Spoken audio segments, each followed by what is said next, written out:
Assalamualaikum warahmatullahi wabarakatuh. Iblis nama aslinya adalah Azazil.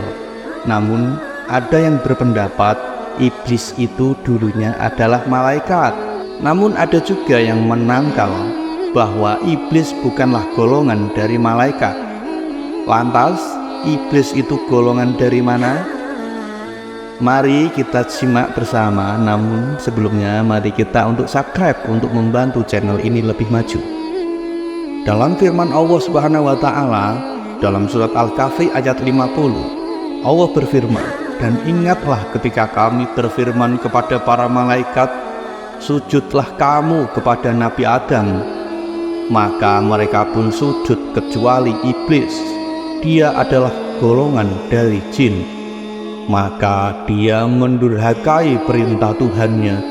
Pantaskah kamu menjadikan dia dan keturunannya sebagai pemimpin selain aku? Padahal mereka adalah musuhmu. Sangat buruklah iblis itu sebagai pengganti Allah bagi orang yang zalim." Surat Al-Kahfi ayat 50. Dengan keterangan tersebut, kita mengetahui bahwasanya iblis adalah golongan dari jin. Sebelum terciptanya manusia, Allah Subhanahu wa taala telah terlebih dahulu menciptakan bangsa jin di ribuan tahun yang lalu. Bangsa jin bersifat ganas karena mereka terbuat dari api. Mereka tidak seperti manusia yang terbuat dari tanah, sehingga sifat alami kita adalah rendah diri. Bangsa jin dapat terbang. Jin juga dapat hidup di dalam air. Jin tidak mempunyai batasan seperti manusia. Sebenarnya iblis adalah salah satu jin, dan Allah Subhanahu wa taala telah menciptakan banyak jin pada saat sebelum ada manusia di bumi. Sebenarnya Allah telah mengirimkan banyak nabi dari bangsa jin itu sendiri, dan para nabi dari bangsa jin ini berdakwah agar mereka berlaku baik dan menyembah Allah. Akan tetapi bukannya mendengarkan, mereka malah membunuh para nabi itu. Masalah kecil menyebabkan mereka berkelahi dan saling membunuh, dan di antara mereka ada yang paling taat dan patuh kepada Allah, yang selalu mendengarkan para nabi yang ada di bumi. Dialah iblis. Pada saat itu iblis adalah jin yang baik. Bangsa jin bisa terbang ke jagat raya, ke alam semesta. Dan pada masa itu para jin dapat pergi ke pintu gerbang yang terletak di antara akhir jagat raya. Dan pada masa itu para jin bisa terbang ke langit hingga langit ketujuh. Dan iblis mulai menyembah Allah hingga Allah meninggikan derajatnya. Jadi dia telah melampaui para jin di bumi sehingga dia bisa terbang di atas langit. Pertama dia melintas ke langit ke-1, kemudian dia melintas ke langit kedua, kemudian ke langit ketiga, dan terus menyembah kepada Allah Subhanahu wa taala. Dan dia selalu menyembah kepada Allah bersama para malaikat. Namun sebenarnya dia sedang mengejar sesuatu, dan dia tidak melakukan dengan secara sukarela ataupun ikhlas. Namun iblis sedang menginginkan sesuatu, sebagaimana dia meminta suatu balasan atas apa yang ia inginkan. Dan iblis ingin menguasai bumi, yaitu ingin menguasai para jin yang ada di bumi. Allah tahu kenapa dia terus beribadah.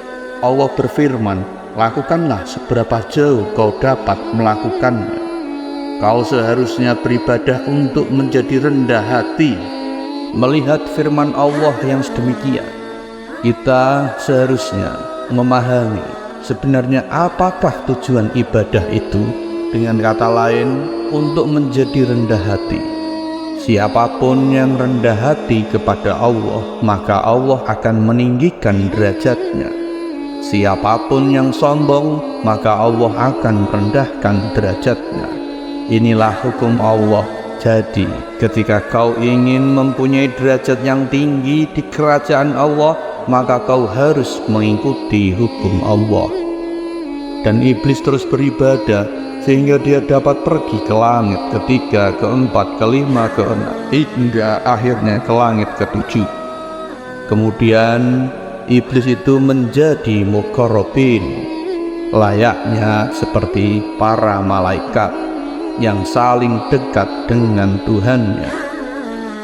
Mungkin dari kisah ini kita dapat memahami bahwa iblis adalah bangsa jin yang naik ke atas langit. Kemudian iblis ini menjadi dekat kepada malaikat dan dekat kepada Allah, sehingga mungkin kita berpendapat kedekatan ini seolah-olah iblis menjadi sebuah malaikat. Namun kita memahami bahwa iblis bukanlah malaikat.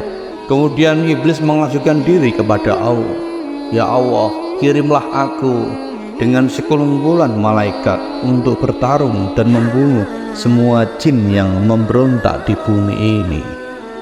Kemudian Allah mengabulkan permohonannya dan mengirimkannya bala tentara malaikat.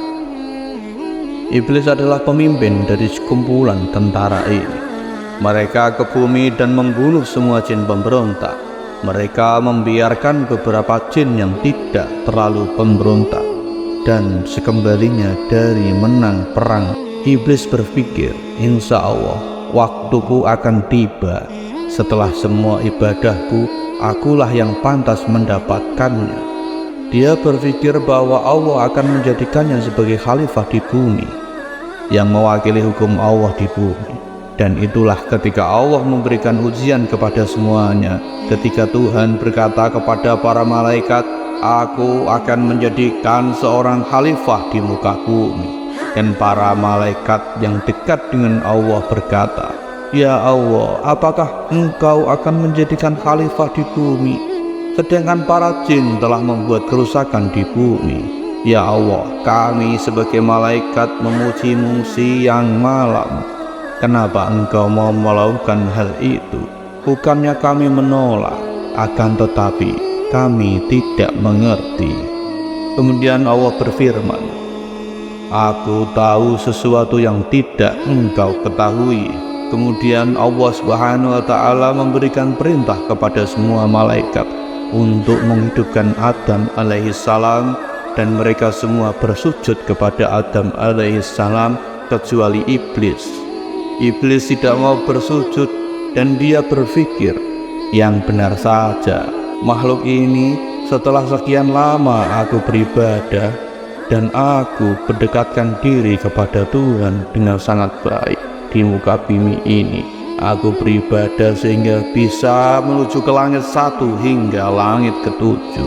Dan setelah segala ibadahku ini, inikah balasannya? Apakah aku tidak akan mendapatkan apa yang aku inginkan? Aku tak akan bersujud kepada Nabi Adam. Semuanya bersujud kecuali iblis. Dialah satu-satunya yang berdiri.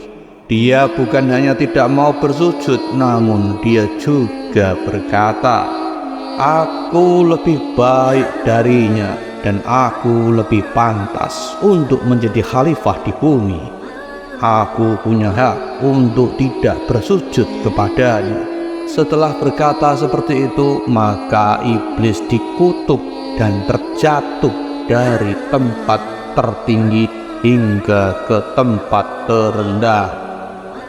Sahabat-sahabat semua yang kami cintai, berikut itulah ringkasan mengapa iblis turun ke bumi dan mengapa iblis itu terjatuh dan terkutuk menjadi sosok makhluk yang sangat ganas.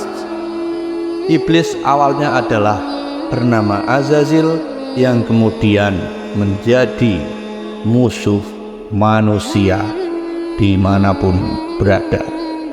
Terima kasih. Wassalamualaikum warahmatullahi wabarakatuh.